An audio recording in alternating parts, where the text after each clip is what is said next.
Good day mga kahingbis. So ngayong araw ay papakita ko sa inyo yung mga alaga nating isda. So isa rin pala akong fish keeper ng Northern Samar.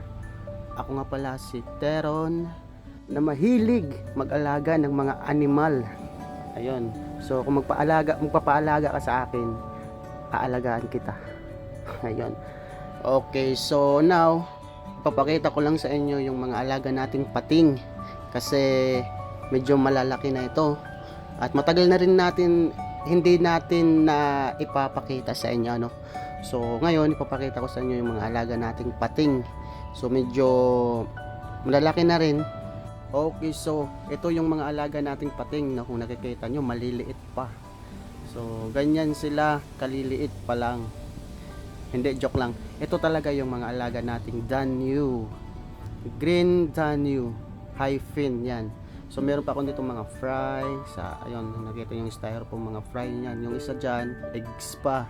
So yan yung mga na-breed natin. Yan, nakikita nyo. Maliliit pa.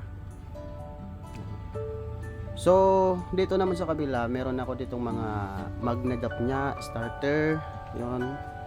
Kung nakapansin nyo yung maliliit na yan, mga magnadap niyan yan. So dito naman nilagyan ko ng beta fry. So hindi natin alam kung mabubuhay sila dito, pero I think mabubuhay naman kasi meron ako ditong nilagay nung unang araw. Ayun, na medyo malalaki na, ang bilis nilang lumaki. Hindi ko alam kung dahil dito yan sa nilagay nating dapnya. Kasi syempre 'di ba nabuboost mga live foods yan eh.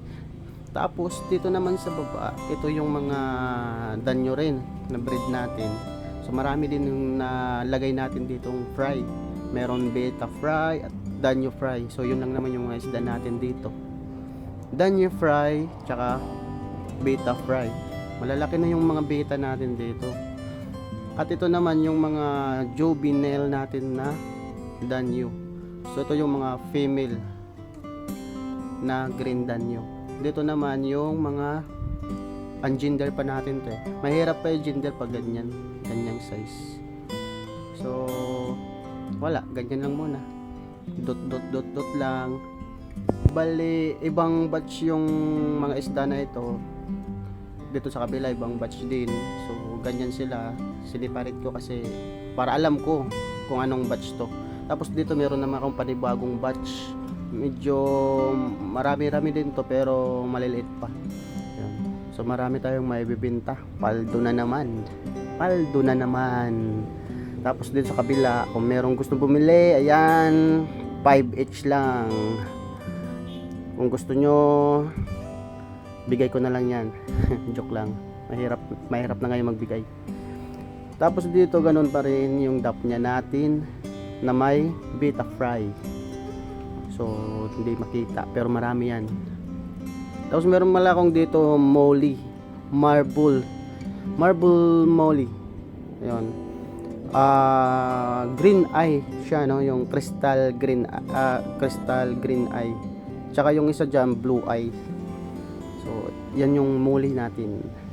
Marble molly. So mga juvenile pa lang to eh. Yan sila. So, tatlo lang. Yung tatlo, puro yung female. Tapos dito sa kabila, ito yung mga male natin. Bale, yung isa trico or tricolor, yung isa is marble. Yan. Blue, crystal blue eye nga pala ito, yung mga male natin. yan, mga crystal blue eye yan. Tapos dito sa baba, meron akong breeder dito, ayun. Dito sa kabila, wala. Ito, meron tayong kinokondisyon ng mga breeder. Medyo malaki na yung tiyan. So, meron nagbabalot. Bala! So, okay. Tapos dito, marami tayong beta fry, no? Dito, beta fry yan. Madami yan. So, ito yung binibreed nating danyo. So, gagawan ko to ng video. Abangan nyo na lang kung gusto nyo manood kung paano mag-breed ng danyo. So, dito, nakikita nyo, marami ng egg pero hindi nakikita eh. Malabo kasi yung cellphone natin. Wala tayong pambili ng iPhone 13 Pro and Max. So napansin nyo Ako lang siguro nakakakita ng egg. Pero marami yan. Tapos ito yung mga alaga natin, beta, beta, beta, green eye, yun. Tsaka beta, blue, blackhead yun, yung beta. Tapos dito meron tayong Dumbo Air. Tsaka yun, hindi ko alam kung anong strain yan. Tapos ito, green eye. So, yun yung mga parents na meron ako ngayong mga fry. So, yan lang yung setup natin dito. Ganyan lang yung setup natin dito. Pero soon, malay natin, 'di ba? So, ito yung mga alaga natin. Try natin pakainin 'to ng kiti-kiti or mosquito larva. Yan, larva. Kasi mas maganda yung live foods. Mataas yung protein. Tsaka mabilis lumaki yung mga isda natin pag live foods yung pinapakain natin sa kanila. Kumbaga nagugroom natin sila ng maganda, ng maayos. So try natin to pakainin ng larva, mosquito larva. Marami naman ako ditong na-culture. Na-culture na mosquito. Sige, kuha muna ako dito. Okay, so ito yung mga nakuha nating mosquito. Yan. So malinis naman yan. Nilinisan ko yan ng paulit-ulit.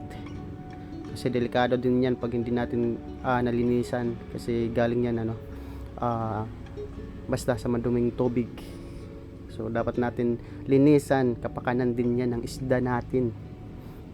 So yun, nakita nyo, ang sarap nilang pagmasdan pag live foods yung pinapakain natin sa kanila. So di lang nag-aalaga tayo, nakakatulong din tayo kung paano maibsan itong mga mga lamok, 'di ba? Iwas dinggi. So nakakatulong tayo sa environment. So ganyan tayo magpakain lang dito. Minsan binibigyan naman natin to ng BBS. Tsaka yun nga, nag-culture tayo ng magnadam niya. So walang problema sa live foods.